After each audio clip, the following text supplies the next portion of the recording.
ऋषमुख पर्वत पर सुग्रीव बैठे हुए हैं और वो भगवान श्री राम को आते हुए देखते हैं।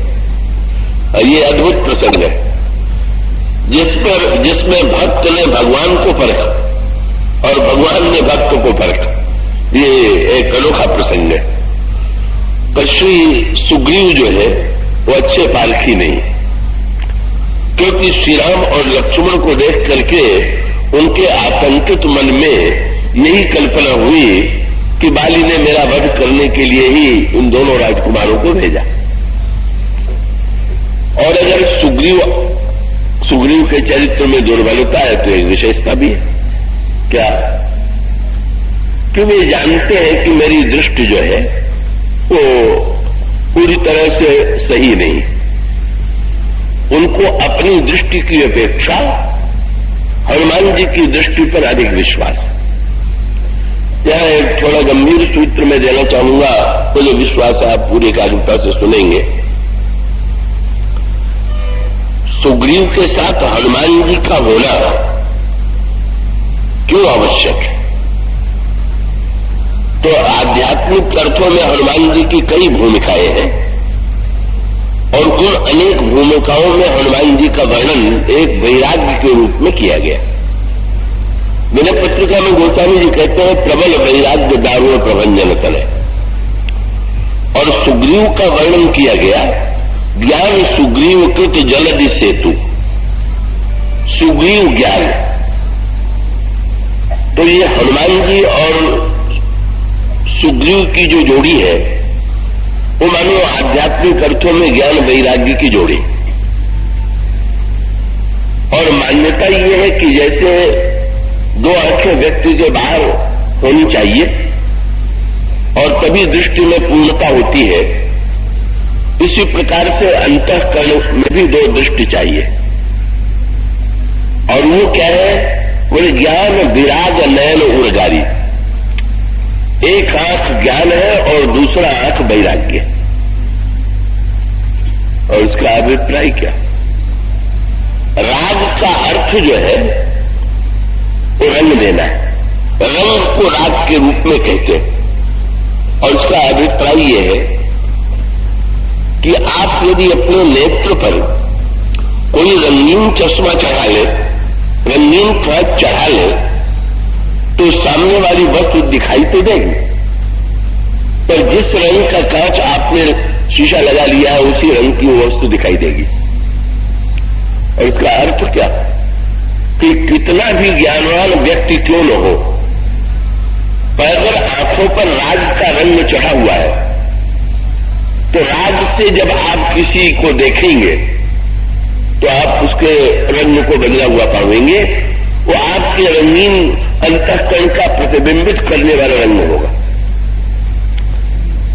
तो ईश्वर को देखने के लिए वैराग्य की आंखें, केवल ज्ञान की ही आंखें नहीं चाहिए। इसका अभिप्राय है कि शुद्ध बस सुग्रीव के आंखों पर जब तक रंगीन चश्मा था, बाली के डर था, बस वो तो रंग चढ़ा हुआ था।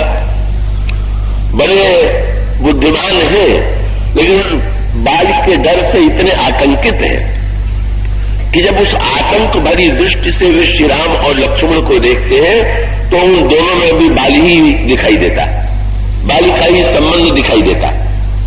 पर उन्होंने आश्रय लिया वैराग्य का।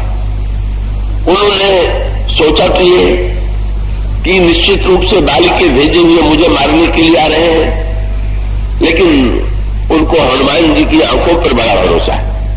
ये मैं बता दूं कि हनुमान जी में तो ज्ञान और वैराग्य दोनों की ही पूर्णता, और ज्ञान और वैराग्य की पूर्णता के साथ साथ जब ये कहा जाता है कि वो भगवान शंकर के अवतार है या पुत्र है, तो भगवान शंकर मूर्तिमान विश्वास है। और इस प्रकार से हनुमान जी के व्यक्तित्व में विश्वास की पराकाष्ठा और ज्ञान वैराग्य की पराकाष्ठा। तो सुग्रीव के मन में जब आतंक उत्पन्न हुआ तो आगे चले बहुरी रघुराया, ऋषमुख पर्वत लहराया, कह रहा सचिव सहित सुग्रीवा, आवत देखी अतुल बल शिवा, अति सभीत। डर गए, अति सभीत, लेकिन सुन का अनुमाना, हनुमान जी पर विश्वास, अपनी आंखों से नहीं। मैं निर्णय हनुमान जी के द्वारा कराऊंगा। और हनुमान जी से कहा कि धरि बटु रूप देखो तय जाइए, तुम ब्राह्मण का वेश बना करके जाओ और जाकर के तुम पता लगाओ कि ये कौन। अगर ये कहीं बाली के द्वारा भेजे हुए हो तो तुम वहीं से मुझे संकेत कर देना। हनुमान जी ने पूछा, आप अगर ये पता चला कि बाली के भेजे हुए हैं तो आप क्या करेंगे? तो सुग्रीव ने कहा कि मैं तो एक ही कला में निपुण हूं, ये रामायण में सबसे बड़े भगोड़े सुग्रीव। ये जीवन में आदि से अंत तक जहां देखिए उनका पूरा संस्मरण भागने की कला से पूर्ण दिखाई देता है। अगर मैं इससे लड़ने के लिए बाली गया तो बाली के पीछे जब लगे तो ऐसा लगा कि बाली की सहायता करेंगे, लेकिन जब गुफा के द्वार पर बाली भीतर घुसा और सुग्रीव से बाहर रुकने के लिए कहा तो सुग्रीव बाहर ही खड़े हो गए। आग्रह वो कर सकते थे, लक्ष्मण जी जैसे भगवान राम से आग्रह करते हैं कि मैं आपके साथ चलूंगा, बाली से वे कह सकते थे कि मैं भी आपके साथ मायावी से लड़ने के लिए चलूंगा। पर एक प्रकार की जो उनमें कायरता की वृत्ति है, उस वृत्ति के कारण उनको एक अच्छा अवसर मिला। अच्छा आप कह रहे हैं तो मैं बाहर ही खड़ा रहूंगा। बाली ने यह भी कह दिया, ये दोनों भाइयों की मनोवृत्तियां, तो बाली में अहंकार की मात्रा है और सुग्रीव में भय की मात्रा है। और याद रखिएगा, भय और अहंकार की दोनों वृत्तियां जो है, तो ये दोनों ही वृत्तियां वैसे तो परिपूर्ण नहीं, पर भक्ति के संदर्भ में अहंकार की वृत्ति जितनी हानिकारक है उतना भय की वृत्ति नहीं। और इसका अभिप्राय ये हुआ कि अहंकारी व्यक्ति ईश्वर से दूर चला जाता है, पर सुग्रीव की जो दुर्बलता थी वो दुर्बलता ही आगे चल करके उनके जीवन में वरदान बन गई। तो पहली बार तो जब गुफा से उन्होंने रक्त की धारा निकलते देखा तो बुद्धिमान वैसे तो थे ही, और जब थे तो रक्त की धारा बहते देख करके उन्होंने गणित किया। भगवान राम ने पूछा, आपको क्या लगा? कब मुझे तो यही लगा कि हमारे भाई बाली का वध भीतर कर दिया गया है और वही रक्त की धारा बाहर आ रही। तब आपने क्या किया? बोले महाराज, मैंने बुद्धि से सोच लिया कि जब उन्होंने बाली को मार दिया तो मुझे तो मार ही देंगे, चलो भागे यहां से। और शिला दही तर चलूं पर आई, मैंने उस गुफा के द्वार पर बड़ा विशाल पत्थर रख दिया कि कम से कम बाहर भीतर से निकले भी तो समय लगे, और मैं भाग खड़ा हुआ। और उधर बाली जब मार के आया और देखा कि सुग्रीव तो सिंहासन पर बैठा हुआ है, तो रिपुसम मुनि मारी सी अति भारी, हरि लेने से सर्वस्व अरुणारी।